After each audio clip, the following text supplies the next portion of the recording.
financial needs of a business go beyond tax and attest services. That's why CTBK goes beyond accounting services and offers outsourced solutions through their affiliation with CFO Solutions Plus. These additional services allow clients to focus on their operational and long-term strategic goals. Trust CTBK's outsourced solutions to provide cost-effective, value-added financial services tailored to your company's needs. Call CTBK at 716-630-2400. Again, 716-630-2400. Or go to ctbk.com to learn more about CTBK's outsourced solutions. Welcome to another edition of Tim Graham and Friends, brought to you by CTBK, CPAs and Business Consultants. I'm Tim Graham of The Athletic, here with my co-host Jonah Bronstein of Bronstein Enterprises. And joining us from Washington is the pride of Gary, New York, Cassadaga Valley High School, SUNY Brockport. SUNY Albany. You got a master's at SUNY Albany. Let's go around the entire state here. Big Bills fan, Bill Sabres fan, and covering a story or two in our nation's capital lately, Ryan Nobles of NBC News. Thanks for joining us, Ryan. Hey, Tim. Hey, Jonah. Thank you guys for both having me. It's been a while since I've been on with you guys, so I'm excited. There's a lot we have to catch up on. Yeah, that's for sure. That's for sure. I reached out to you because your name was brought up on a recent podcast in which we were talking. I think I just brought it up almost as a stream of consciousness type thing about the difficulty of covering Capitol Hill and the chops that are needed for that, not only because of the number of issues that you need to be educated on, but just on the mere concept of knowing who the hell everybody is.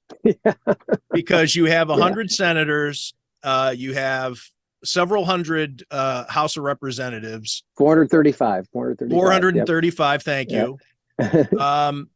Do you think you could name them all by sight? House members? Absolutely not. No. Okay. I could definitely name all 100 senators without a problem. 435 House members. So there's a twofold problem with the House. The first is the sheer volume. So there are just so many of them.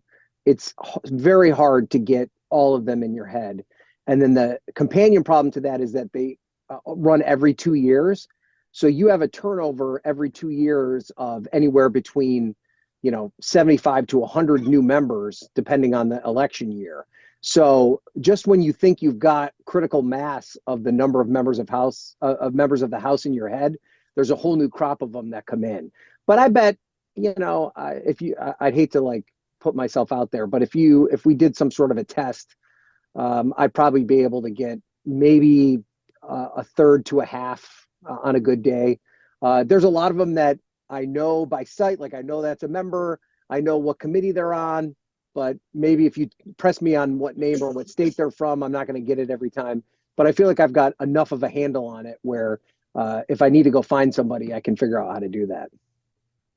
A meeting is adjourning, and there is a sea of legislators, their assistants, their aides, pages, whomever, staffers coming out of a given room or a certain wing of the Capitol.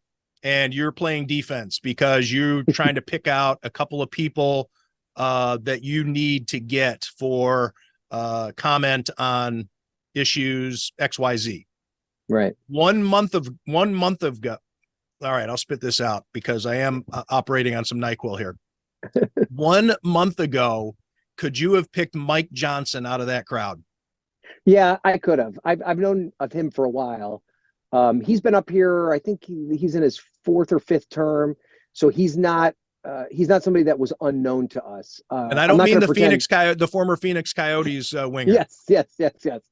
No, I'm not going to pretend that I had some sort of close relationship with him or his staff. I know there's a bunch of us up here on Capitol Hill that we're all wishing that we had made those connections before he rose to the speakership in such a meteoric fashion. But I was definitely aware of him as a figure. He's a very smart operator. He understands the way Congress works really well.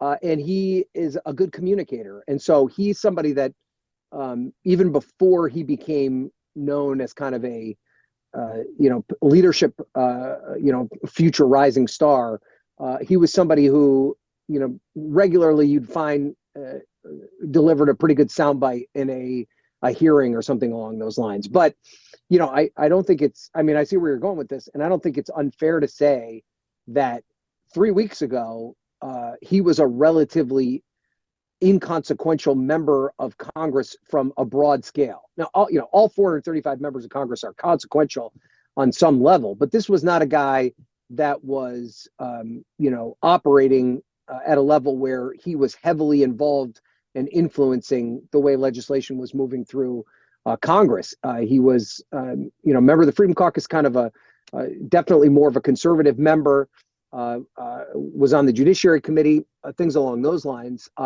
And he did have a leadership post, but it was a relatively low-ranking leadership post, but not somebody who, at the beginning of all of this, you would have ever handicapped as the next Speaker of the House. Although I will say, and Frank Thorpe, who's one of our producers, who's sitting in here in the booth with me, is that I did predict to a group of our fellow members of our Capitol Hill team, including Meet the Press host Kristen Walker, and I have a text exchange to prove it.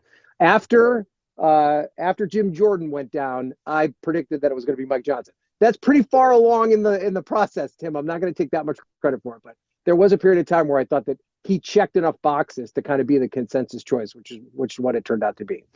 But that wasn't a common pick, even at that far along juncture.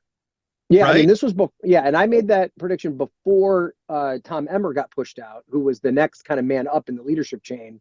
And I think there were other people that would have picked Byron Donalds of Florida as the more dark horse candidate, because he has a lot of positive attributes in terms of things that you're looking for in a leadership candidate, and has the whole Trump connection, which I thought at that time might have been important. But the thing, I think the reason that Mike Johnson kind of emerged in this space is because we didn't know that much about him. And what happened with all of the previous candidates for Speaker after the McCarthy ouster was that they all had enemies, for better or for worse. And Mike Johnson was somebody that people knew of and really didn't have a strong opinion of one way or the other. And that turned out to be what was necessary in this leadership battle. It wasn't going to be somebody that was beloved. It had to be somebody that most people could shrug their shoulders and be like, okay, this guy will do. And that's not, I don't mean that to in any way sound as a knock on him, because sometimes, especially in legislative leadership elections, that's one of the most important attributes, is that you've got enough people that like you enough to put you in that position, because to be polarizing, which I think Jim Jordan in particular is the worst possible characteristic that you can have if you want to be Speaker of the House. Yeah, I didn't mean to get down such a nuanced political road here at the start of the show, right? We're supposed to start off broad and maybe narrow down here. So I don't know how many people are still listening, but I'm interested. I think that the interesting thing about Mike Johnson is that you're right. He had there was this vacuum where we didn't know much about him. And I think there was a fatigue of we need to agree on somebody here, and he happened to come along at the right time, because he does touch a lot of third rails that had it come up, or if people knew more about Mike Johnson, he probably would struggle to be the Speaker.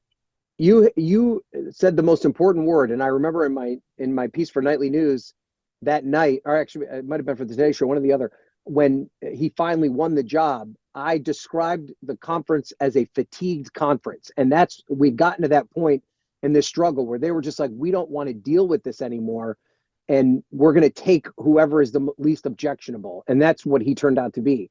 And to your point, there's been plenty of deep dives now on his more controversial positions on a wide range of issues.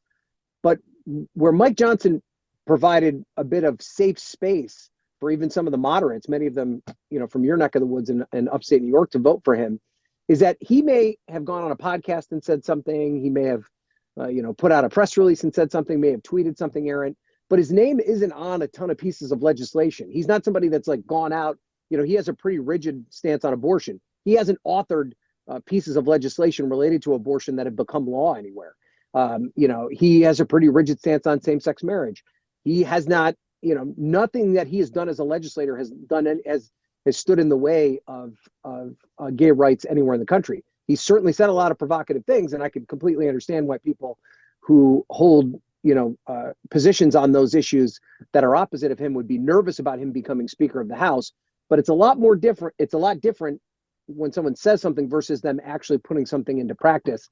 And I think that's what gave some members comfort in that he was almost a blank slate. It was hard to be in opposition of him because there wasn't a whole ton that you could point to. And I think that combined with how long they had been fighting over this led to them saying, okay, he can do it. We'll just try this for now and see what happens. Joan, I'm sorry, you were gonna ask something there, and I cut you off because I'm a bore.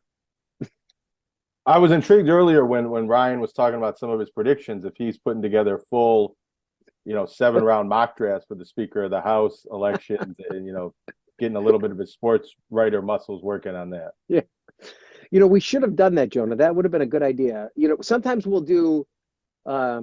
We'll in our text thread we'll have like a pool of how what especially like on presidential election nights we'll say at what point do you think the race will be called, or at what point do you think this state will be called, or things along those lines. But what's interesting about this speaker's race, and going back to the initial issues that Kevin McCarthy had in winning the speakership back in January, it was hard for us to even theorize something fun like that because we'd never dealt with this before. This was an unprecedented cycle of leadership elections in the House of Representatives. And, at one point, especially during this last round of the whole speaker debacle, a couple of us kind of stopped ourselves and said, this is annoying and it's been hard and we're working long hours, but wow, you have to stop yourself and realize that you're witnessing something historic. There have been thousands of reporters that have covered Capitol Hill that have never covered something like this as up close and personal as we did. So yeah, to even theorize of like if you'd said to us when McCarthy got booted out, predict how many of these guys they'd go through before they'd pick a speaker. I mean, you would assume they just would have gotten the first guy in the chute, and because that's the way it would have gone. Nobody would have ever guessed that it took 4 people before they settled on someone. So that made it difficult to kind of create any pools around it. Did you have to pre-write 3 different stories and have them all ready to go on deadline, depending on what happened? It never got to the point where we actually had things pre-written, but in the case of Jim Jordan in particular, and with Mike Johnson, it never got to that point with Tom Emmer because his candidacy was so short-lived. We had in place plans to do, kind of biography-ish pieces on them because to most of the country, to Tim's point earlier about Mike Johnson, these guys are no name.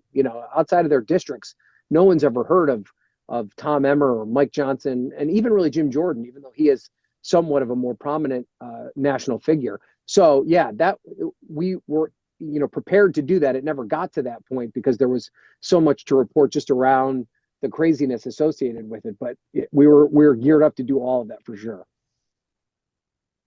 You mentioned about this time in history and not just the job that you're doing as a reporter on the day-to-day stuff, but you are versatile. You're on Meet the Press. At noon today, I was watching MSNBC, and there's Ryan Nobles filling in the anchor chair for Andrea Mitchell. I think you were on the Today Show recently, weren't you? Weren't you in studio? Yeah, I was in Studio 1A for the first time. Yeah. I mean, yeah. Mm-hmm. Yeah. How are you absorbing all of this that's going on in the world and the fact that you are covering it? And we were talking about some of those things before we came on air. So, I mean, and this isn't just the news of the day. This is the news of our time that's happening. I mean, the Mike Johnson is almost the lighthearted fare. It's the type of Mike Johnson is the stuff that the Stephen Colbert's and Jimmy Kimmel can talk about, because if not for that, you can't joke about other things that are happening in the world today. So can you give us a rundown of what's in your Venn diagram of stories that on your radar?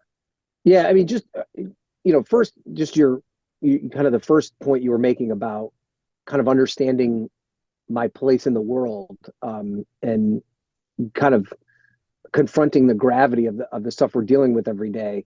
I don't know if I fully wrap my mind around it. You get kind of in a routine where I do this job, no differently than when my father went to teach school at Cassadaga Valley when I was a kid. He got up every morning and that was his job to provide for our family. And so to a certain extent, that's what my job is. I get up every morning and come up and do this. And, sometimes when I have to go in late, my kids know to say, why is daddy going into work? And they'll joke because the news never stops. And so, that has become part of my DNA just because I've done it for so long. But I think that I do have to stop myself on a pretty regular basis and just kind of understand what a kind of tumultuous and potentially dangerous time that we're living in, and how that kind of uncertainty and the challenges associated with it are compounded by the fact that the media landscape has changed so much. And even to sit and to report on these powerful platforms like the Today Show and Nightly News and MSNBC and our streaming channel NBC News Now, which have millions of viewers, doesn't have the same influence that it did when I was watching it growing up. And the media has become so fractured, and there's so many different places where people get their information, and not all that information is accurate. So to kind of understand the importance that I think my colleagues and I play in making sure that we're reporting news that is accurate, reliable, and that people can count on can sometimes be overwhelming. And so that, to your point, it could be today anchored on MSNBC. We're covering Robert Menendez, for instance, the senator from New Jersey who's caught up in a corruption scandal, and whether or not he should be getting classified briefings.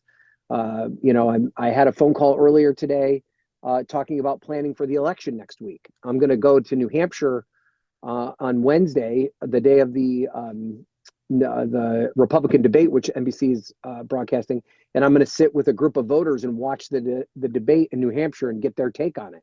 I cover Hunter Biden and the legal issues that he's dealing with and the impact that could have on his father's reelection campaign. So, and every single one of these stories individually is hugely consequential. So it's an awesome responsibility. I mean, it is what I've worked my whole career for, and I feel like I'm prepared for it and trained to do it the right way. But man, it's a lot sometimes. But luckily I've got a really, really great team and work at a really great place where I think the work we do, we can be proud of. I'm trying to find out if Ed Oliver's toe is okay. And I don't necessarily check every day. It might be every 3 or 4 days. So that's what I'm working might care about that more than the stuff that I'm doing. But isn't that some of the absurdity? It can be harder to report on Ed Oliver's toe than national and international political affairs. Well, I do think it was one of my more eye-opening experiences when I did a story on Michael Caputo from Western New York, and it was essentially a story about local man goes into the belly of the beast. It wasn't opinion piece at all. It was just local man going into these Russian investigations, and I was at the Capitol, and I had to stop in at the press office, and they give me my badge for the day. I had to sign a couple of papers, but I'll tell you, it was easier than any NFL credential I ever got. And then the person is telling me, all right, now when you see a door that says entry prohibited, you can go in there. When you see a door that says stay out, you can go in there. When you see a door, and it was on. And then finally there was like one phrase that I had to stay out. And it was pretty much, it's the government, you're for your freedom of the press, go knocking on Fritz Schumer's door if you want. Yeah. Well, I'm sitting in the Capitol right now. So my little space is in the physical Capitol building. I'm, sitting right above the Senate chamber where they do their business every day.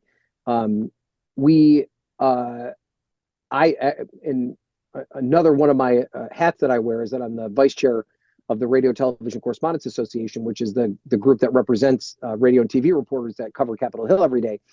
And it is, this is a taxpayer funded building, so the public has every right to have access to it. But we're fighting for that access every day. And there's always, I'm glad your experience was that you felt like you could get anywhere you wanted. And one of the things that we've worked really hard on through the RTCA and my fellow reporters is making sure that we continue to have that wide-ranging access. And the Capitol, thankfully, is one of the most accessible buildings in Washington, maybe any government building in the world in terms of press access. But that's something we've had to fight for, especially in the wake of COVID. After COVID, when COVID came, the restrictions here were pretty serious, as they were everywhere. And it took a lot for us to continue to kind of chip away and get back to the place we were before. But yeah, it's got to be so different than covering professional sports, because those are private. That's a private business, and they they can decide whatever they want and whenever they want, when you can and can't be somewhere.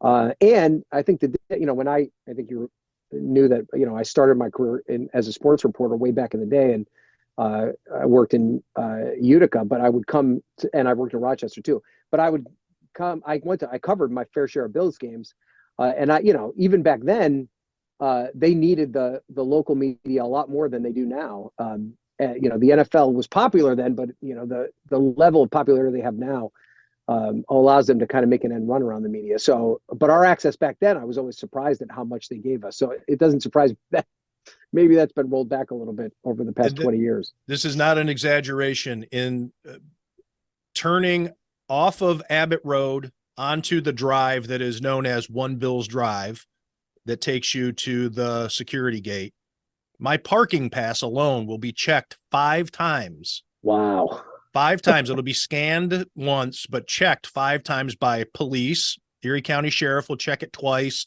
before the actual employee scans it. And then Bill's security will check it at the gate. And then a 5th person will check to which way he's going to direct me. Jeez. And I am exaggerating this, but if I were to step anywhere outside of, let's say it's not game day, and I get lost, I make a wrong turn down a hallway at One Bills Drive, I'm not going to end up in cuffs, but I might get lumped up. Wow. Wow. But the Capitol's a little different. Yeah. It's not as important what goes on there. And, just go ahead and make yourself at home. Where do you find yourself talking, chit-chatting with Tommy Tuberville lately? I just talked to him yesterday. I saw that, which is why I asked. I'm guessing he's not much for small talk. And actually, he is. Yeah. Does he like talking football? He absolutely does. Whatever you think about Tommy Tuberville's current political positions and what he's doing with these holds of the military promotions because of this DOD abortion policy, that's neither here nor there. But he is, I think, and maybe it's all an act and whatever, but he is one of the more charming members of the Senate. A very affable guy, happy to talk to you. Never turns down an interview. A lot of times his staff will try and prevent us from interviewing him, which happened yesterday, and we had to chase him down the hall. But if he sees a camera, he doesn't say no to it. I will tell you a funny Tommy Tuberville story, which Frank has heard like 4 times. But it was during the NCAA basketball season, the year that Alabama was really good. I think they were a #1 seed at the time. And he's obviously an Auburn guy. And so we were leaving the Capitol at the same time. And I said, everybody calls him coach. Nobody calls him senator, because he's more proud of being a football coach, I think, than being a U.S. senator. And I said, Coach, you must not be too excited about Alabama doing well in the NCAA tournament. And then as soon as I said that, it occurred to me that, he represents the University of Alabama in the Senate and all of the constituents and alums that went to the University of Alabama. And he goes, well, I represent them all. So, I hope they do well. And then he took a pause. He looked at me, he goes, but I ain't fired up about it.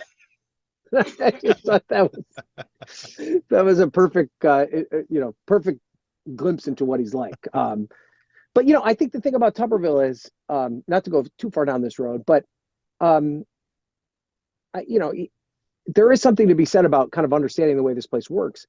And I do think you can be a lot more successful here. And I think the examples of people that have had success here are either people that have had some sort of institutional knowledge when they take the job. His state delegation mate, Katie Britt, who is becoming a very effective legislator, was a high-ranking staffer in Richard Shelby, who she replaced office for a long time. So she hit the ground running. She knew exactly how to use the levers of power in the United States Senate effectively. Tuberville doesn't really have that background. He doesn't really know how this place works. I mean, he's a football coach. He tells us that all the time. And so he's thrown what essentially is a Hail Mary pass to try and prevent this abortion policy from being enacted in the Pentagon. That's not the way it works. The Pentagon's not going to respond to that. The administration's not going to change course. So he's made a lot of enemies, and now he's starting to make a lot of enemies amongst his Republican colleagues as well. And I don't know what the end game is, because he's kind of put himself in a position where he said it's either my way or the highway. He has this ability, he has the right to kind of to slow this process up, but long term, I think it's put him in a position where it's going to make it a lot more difficult for him to get anything done up here. Now I'm curious if Tommy Tuberville reads our former co-host Mike Rodak about Alabama sports and keeps up on if there's a connection there. Oh, I wouldn't surprise me at all. I mean, he's still very, very.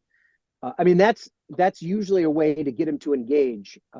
If you want to talk to him about another topic, is to bring up college football or sports in general. And which is like, every senator's got, every member of Congress has a thing that they're into.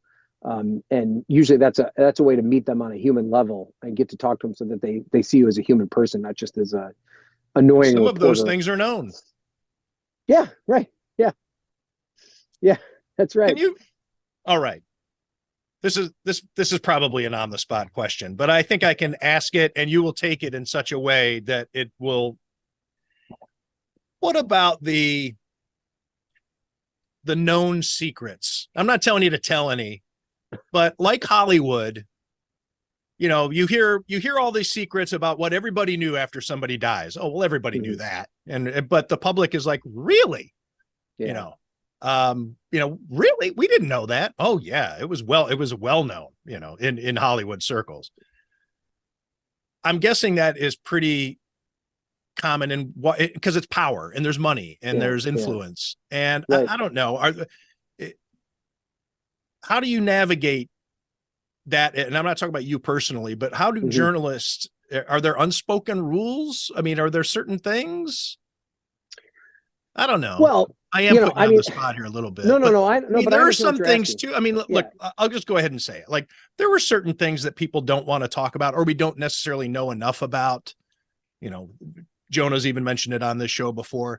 The big Josh Allen rumors during the off season. I mean, everybody's got gossip and all these things. Right. But where's the line? Because this may sound a little cliche, but to me, you just have to lean on the basic rules of journalism, right? And a lot of, actual reporting germinates out of the rumor mill. I mean, that's the truth, right? And so I hear rumors all day long. I heard a rumor, I won't even bring it up, the other day about some back and forth with members regarding whether or not they were going to pass this Israel package. And I poked around on it, and it turned out to just be a rumor. It wasn't a reportable fact, so I didn't report it. And so, we hear rumors all the time about members' personal lives. We hear rumors all the time about, financial situations that they may be caught up in. We hear rumors all the time about potential relationships that might exist amongst members that are maybe inappropriate or appropriate, but not necessarily ethical. And you have to weigh whether or not there's anything that's worthwhile in the public sphere in terms of reporting it. Like, if I find out something salacious about a member of Congress, does it really have anything to do with their work as a member of Congress? That's the first question you have to ask. And then you've got to find out if you can actually get it confirmed and make it truthful. And so, I think that, there's probably plenty of things that I've heard through the grapevine up here. And then maybe after somebody resigns and then that comes to light, I could say to you, oh yeah, everybody knew that. But I'm telling you, I would tell you right now, if I'm being honest, that I never knew it strongly enough to actually report it. And so, that's hopefully what,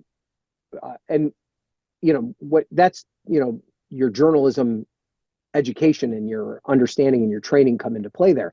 The issue here is that not everybody's playing by that same set of rules anymore. Yeah. Because the internet's changed that game. Yeah. I think because I came up with the question kind of on the fly. There was a better way for me to ask it. In fact, the more apples to apples comparison that I would use is what's been going on in the Bills front office for the last 5 or 6 years. One of the worst kept secrets in town was Russ Brandon. And then it wasn't an issue until it was an issue. And it was kind of like, if it's not affecting his job and, is that my business to report? And I obviously didn't think it was, or else it would have been reported. And then other COO, the most recent COO and their general counsel / HR person in a relationship, and they both got fired. But yeah, I think that the question I was getting at wasn't how you handle it or how NBC News or CNN or CBS or, but the fact that there aren't so many people playing by the same rules. Yeah. I guess, is there a such thing as, can you keep a secret in a place like Washington, DC anymore? Because you have people who are going to run it, with half a source. Yeah. No, if you were to ask me what the biggest challenge right now in this line of work is, it's that wrestling of standards and the constant fire hose of information that's out there all the time. And, I say this all the time when I talk to young journalism students, is that the First Amendment has made journalism one of a profession that requires no credentialing, right? Like, we don't let people practice medicine in this country without a license. We don't let people teach school in this country without a license. We don't let people drive cars in this country without a license. Anybody can be a reporter. And there's no prohibition on being a reporter. You do not need any kind of credential or schooling or education or anything like that. You basically just need a platform. And when I first started coming up in the late 90s, you had to have, the platforms were the barrier, right? And all these platforms had standards of their own, and you needed to abide by those standards in order to be taken seriously. And, over the past 2 decades, the platforms have exploded, and the need for information on these platforms has exploded.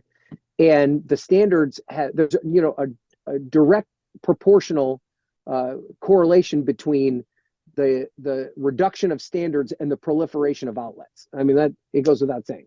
And, it's frustrating for us because NBC standards, and when I was at CNN, we had very strict standards. For us to report anything, it has to abide by a very strict set of standards, or it's not getting on any NBC platform. And that includes our individual Twitter accounts. If we tweet something, or exit, or whatever it's called now, if we do that and it doesn't abide by NBC standards, we're going to get in trouble for that. We had a call this morning where our standards person led off the call to remind us about very specific standards that we must abide by when reporting on the situation with Israel and Hamas. So, but there are a ton of other people that are up here, many of them doing good reporting, who don't have any kind of standard that they have to adhere to through their various news organizations. And there's nobody stopping that. The First Amendment allows that to happen. And I'm not even saying that that's a bad thing. I'm just saying it's changed the delivery of information pretty dramatically in a relatively short period of time. And I don't know if the public fully understands that. And I think that's been a huge challenge, I think, for us in the past, 5 to 10 years. You mentioned the platform, and again, this is nuance, and this is me asking. I ask these questions out of my own curiosity. If people listening to the podcast don't care, well, screw them. I'm running this show. So you were on MSNBC today, pinch hitting for Andrea Mitchell, and you're anchoring. Now, of course, anchoring her program is different than what you're going to see at night. However, Lawrence O'Donnell will deliver a scathing monologue to start off his show that Lester Holt is not going to do on NBC News. Is there a is there something that you need to be cognizant of when you're on a different platform within the NBC family? Yes. And I'm never going to fill in on Lawrence O'Donnell's show. That's a different lane than what I provide NBC News. And I think MSNBC in particular has been very transparent about what type of news, or what type of programming, I should say, is being delivered at what day part. And there are hosts on MSNBC in particular that are clearly providing what they call perspective programming. That is not, straight news, if you will. And so if and when we appear on those shows that have a clear perspective, in their delivery, the role that I would play in that is just to come on and say, this is what happened here today. And then, Ryan, thank you. And then let's move on and give our analysis of that. And I think MSNBC in particular does a very good job of making sure that the viewers understand that, Rachel Maddow is different than Andrea Mitchell.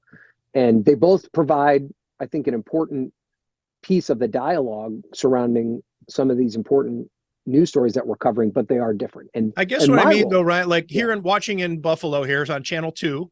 But you don't have that type of show anywhere on Channel 2.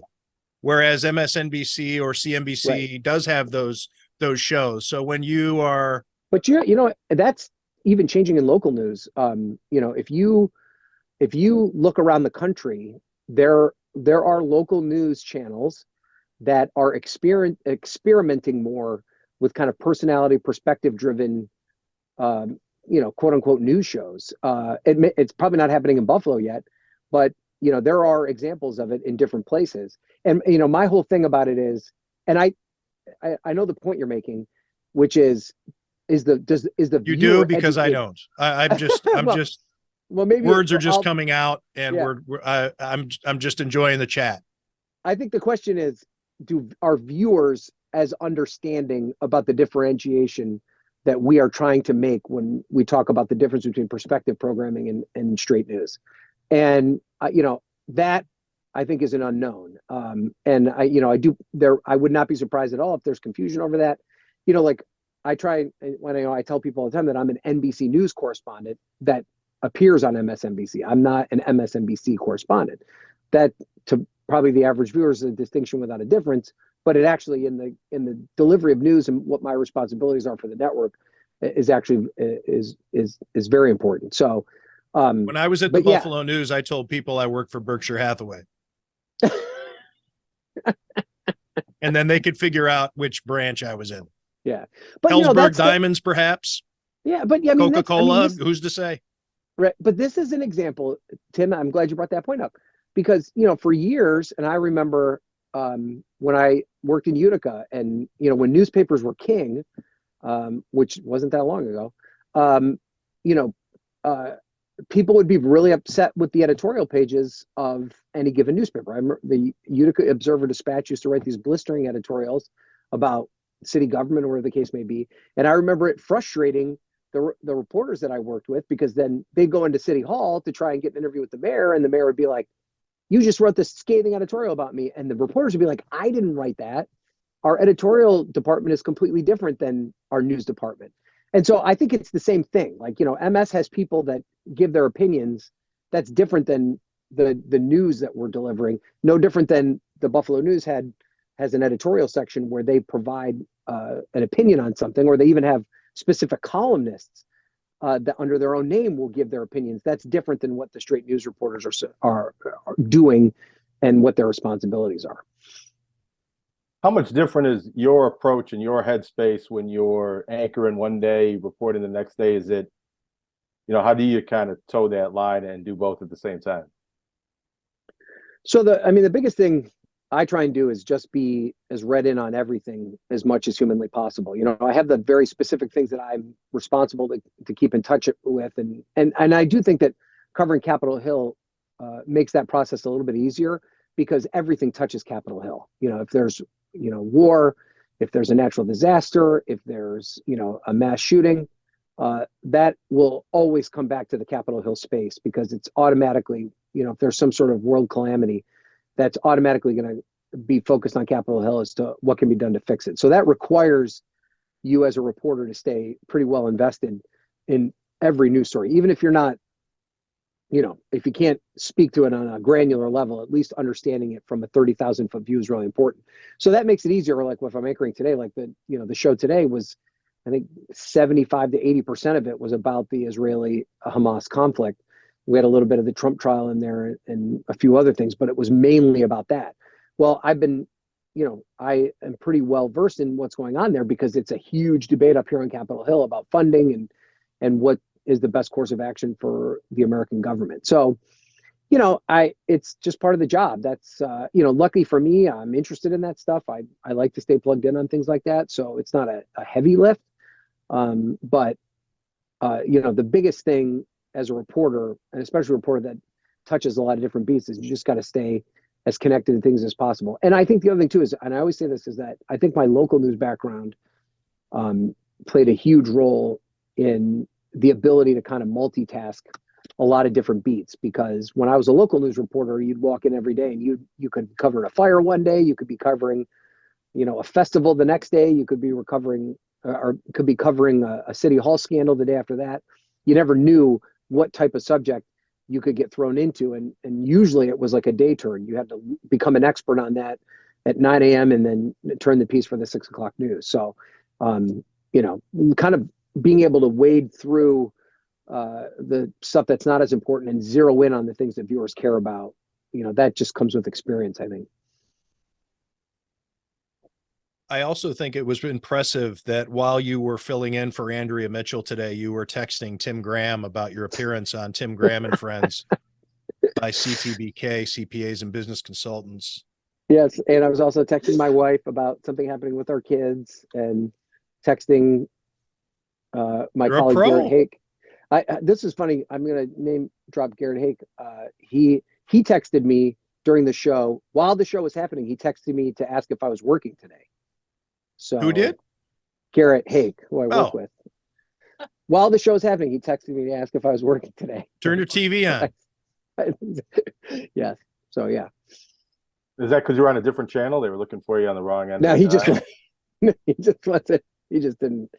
He was up here at the Capitol. You guys own the Weather Channel too, right? Where they at? No, we don't own the Weather Channel. Who owns the Weather Channel? I think CBS does now, or they have some sort of partnership with them.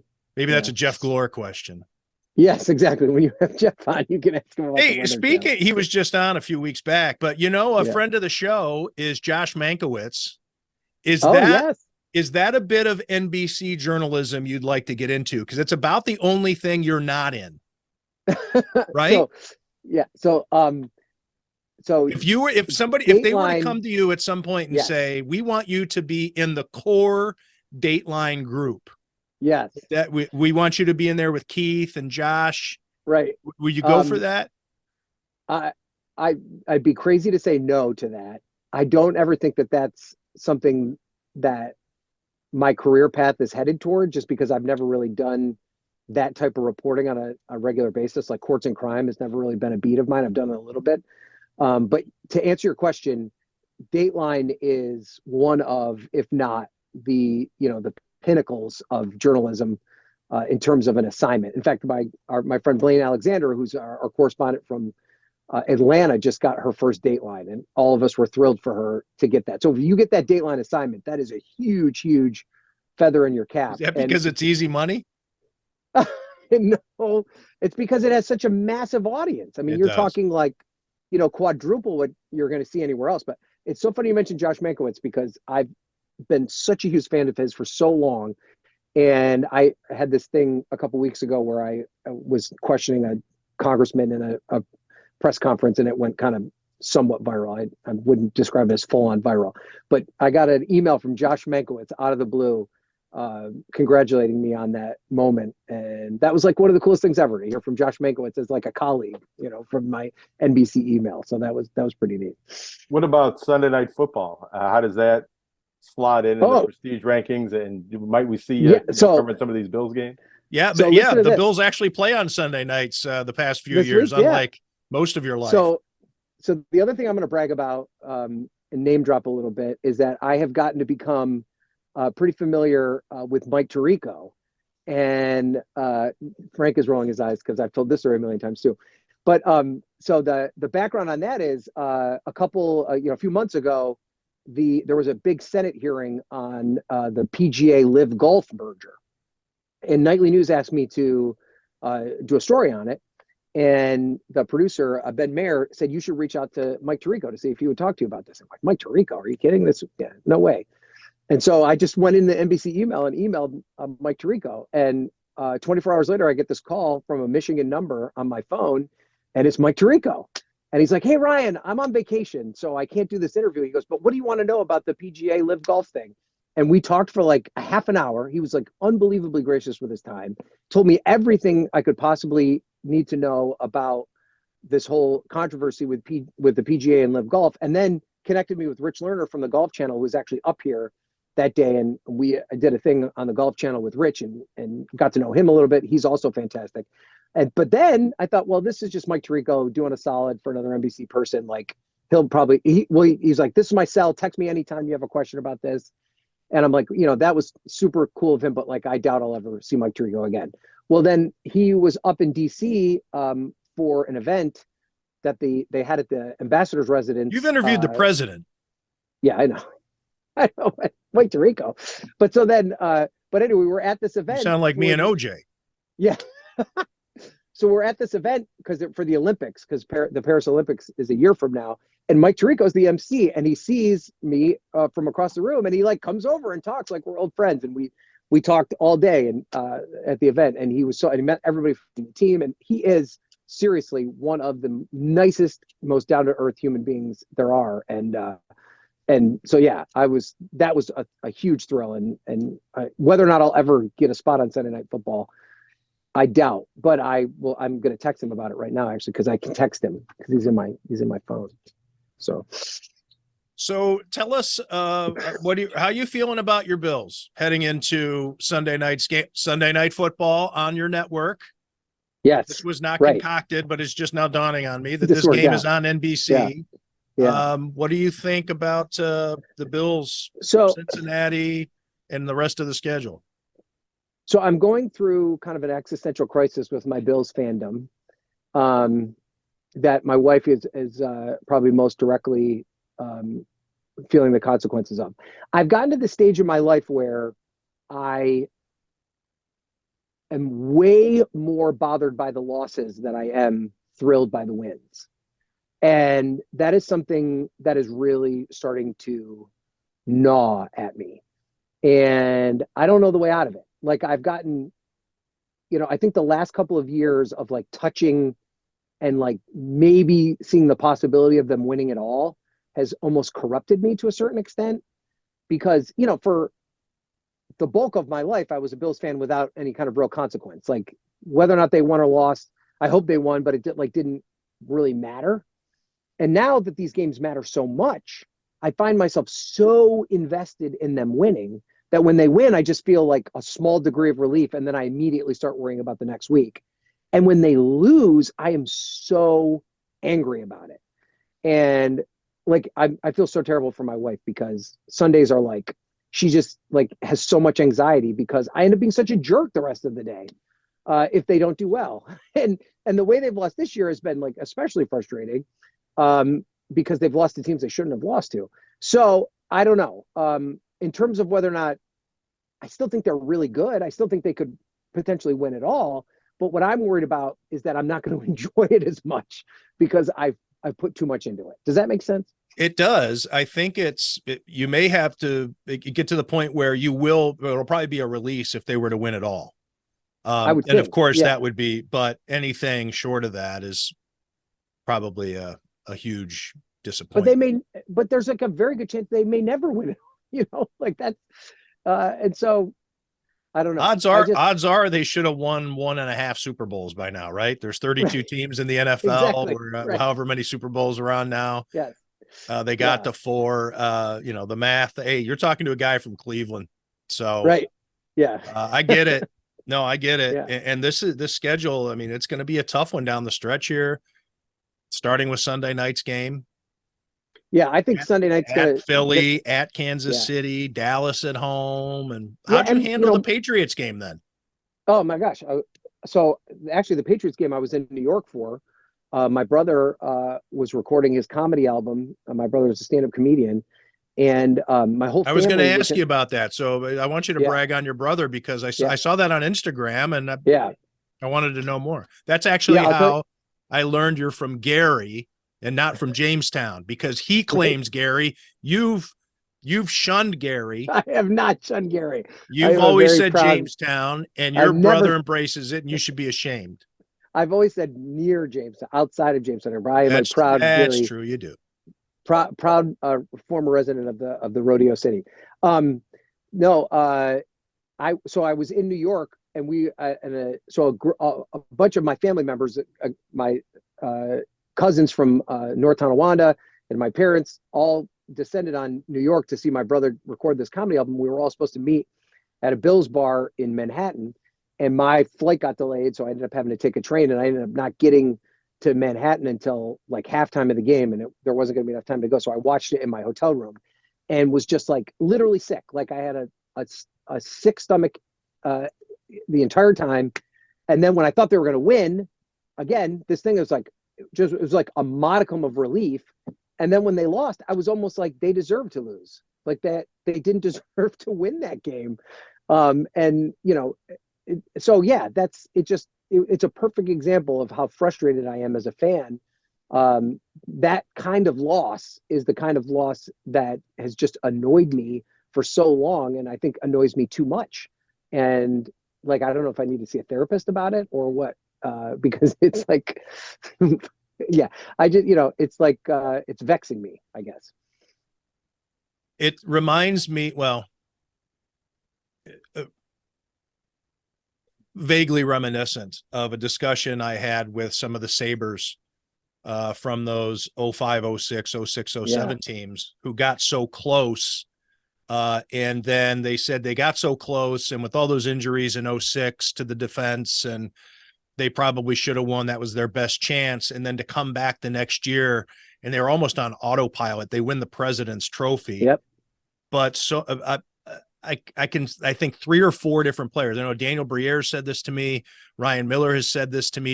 Not Jay McKee wasn't on that team. Teppo Newman has said it to me, is that they just wanted to get right to the playoffs. Even though they were really right, great in the regular season, they didn't care about it. yeah, And there's almost like some of that, like you're as a fan, this is like eating your vegetables yeah. almost. It's like, can we just get to the tournament and see what happens, please? Well, Um, and and I it's remember like, grueling. yeah, so many years as a Bills fan, like by this point in the season, we'd already be talking about draft picks. Like the Right. games were so inconsequential. We'd be watching college games. Jeremy and Howard on GR would like have the list of what which college games to watch this weekend to see which potential quarterback would be there. And so yeah, They're going to it's look at such a whose contracts are going to be up for free yeah, agency. exactly. Right. And so the regular season is such a different experience now. And it's funny you mentioned that 06, 05, 06 run for the Sabres, because I remember them losing. They lost to Carolina, right? Right. In Eastern Conference the final. Eastern Conference Finals. And I was so annoyed because my sister had moved to Raleigh and was wearing Carolina gear. I will never forgive her for that. And I just remember after that game, after that series, being like, man, I'm way too invested in this. And then, the Sabres have been so terrible since then that it hasn't been as much of an issue with them. But I guess maybe I'll get over this hump and can just appreciate it for what it was. It was one of my brother's friends was at this comedy show, and he was like, dude, it's just about like going to a game and having a couple beers and just enjoying each other, and who cares if they win or lose, and we're putting too much into it. And I think the thing is like, and I'm a Mets fan too. I'm a Mets fan kind of by marriage, and I care a lot about whether or not the Mets win or lose, but it's not the same level Well, you're of. conditioned to shake that shit off. I know. But it's not the same level of passion I have for the Buffalo teams, because the Buffalo teams I feel like are part of my identity. It's like part of my DNA. It's like those of us that are transplants that are from other that live in other places that are from Buffalo have this kind of like,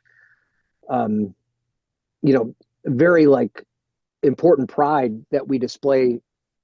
And the sports teams kind of embody everything we kind of feel about Western New York. And I pay my kids $1 every time they see somebody like in the shopping mall or somewhere with the Bills gear on. They get $1 if they yell "Go Bills." So, like, and that's just part of like, that's me showing pride in being from Western New York and Typical and kind media indoctrination. yeah, exactly. Yeah. But also, kind of instilling that You better in hope them. a certain segment of the population hasn't stuck with Tim Graham and friends for the last 58 minutes to get to that sound bite. Paying your kids. Where do you think, kind of mentioning that, where do you think the fandom for you or for people changes from go Bills, root for the home team no matter what's going on, to you can't enjoy it unless they're winning the Super Bowl? Yeah, I don't know. That's a good question. I think that there's How old are your kids, Ryan? So 13, 12, 10, and 6. And is that playing into it at all? Because I think that played a part into my fandom. I got pretty jaded about sports in general. And then my daughter couldn't care about sports. She doesn't know if a football is, filled with rubber or stuffed with feathers. But my son is into baseball and basketball mostly. He's into all sports, but he plays baseball and basketball. And those were the sports I never covered. So I was able to kind of just fall in love with some aspects of sports again. And I'm still cynical about the NFL and the NHL because I don't think that'll ever change just because that's what I've covered the most, but in college sports, especially. Yeah. But I don't know. Is there an aspect of watching it with your kids that helps? So it's interesting. My 2 older ones kind of nominally are into it just because I ask them to be into it. But my 10-year-old is my athlete. She's a star swimmer and she plays travel soccer, and she's the one that. So I'll never forget the memory of her sitting on my lap in the 13 seconds game, and I've never seen her more excited about something than when we thought that they had won that game. And then kind of the sheer just, letting the air out and disappointment in her eyes when they didn't win and she couldn't understand it. So I do think that there is another round of like sharing this experience with my kids. I took my 12-year-old and my 10-year-old to the game in Washington, which was a great experience for them because it was like 75% Bills fans and they absolutely crushed Washington. So that was great. But I do, my fandom is kind of separate from my kids at this point. And I think my kids are kind of annoyed that I'm more into it than I should be. If it makes you feel any better, or you can pass a list along to your daughter, there is a member, a very prominent member, a Wall of Fame member of those Super Bowl teams, who told me that watching 13 seconds hurt more than wide right. Oh, really? Yes. Wow. And he was in the game for wide right. Yeah. And that's crazy. And he said that, because. Well, I think that, it's interesting. I feel like wide right is one of those things that hurts more now than it even did then, because I think the thing about wide right was, that was the first of 4 Super Bowls. The team was so young at that point. We thought they were going to be a dynasty. And so I remember thinking after wide right, I was young. I was, a freshman in high school or even maybe in 8th grade, thinking like, oh, well, that's okay. That's just the step before they get to this point. And now I think I can understand why 13 seconds was worse, because you understand now how difficult it is to get to the position of wide right and to piss it away and then have to start from scratch is really debilitating. And I don't think we understood that at wide right the same way we understand it at 13 seconds. Does that make sense? Another difference at that point, it was the first time the Bills had ever played in the Super Bowl. Yep. And early in that run for that era, I think there was a celebration of, even though the Bills didn't win the Super Bowl, getting to the Super Bowl and almost winning was something to be proud of and happy about. And that's not there right now. If the Bills, maybe if they get to the Super Bowl, but if the Bills lose the AFC Championship game, they might as well have went 2-15. I think that's kind of how the reaction is going to be from the fan base. I totally agree with that, Jonah. I do think that if they get to the Super Bowl again, there will be a lot of kind of excitement in a way that there hasn't before. But yeah, I think, man, it's not going to matter until they win it all. And I don't know if that'll ever happen. Well, Ryan, we kept you for way, way longer than I said. You don't have any shifts tonight? No, I don't think I have anything else to do today. Is your handler, what's he got to say about it? Frank, do we have anything else to do tonight? Nope, we're good. Frank says we're good.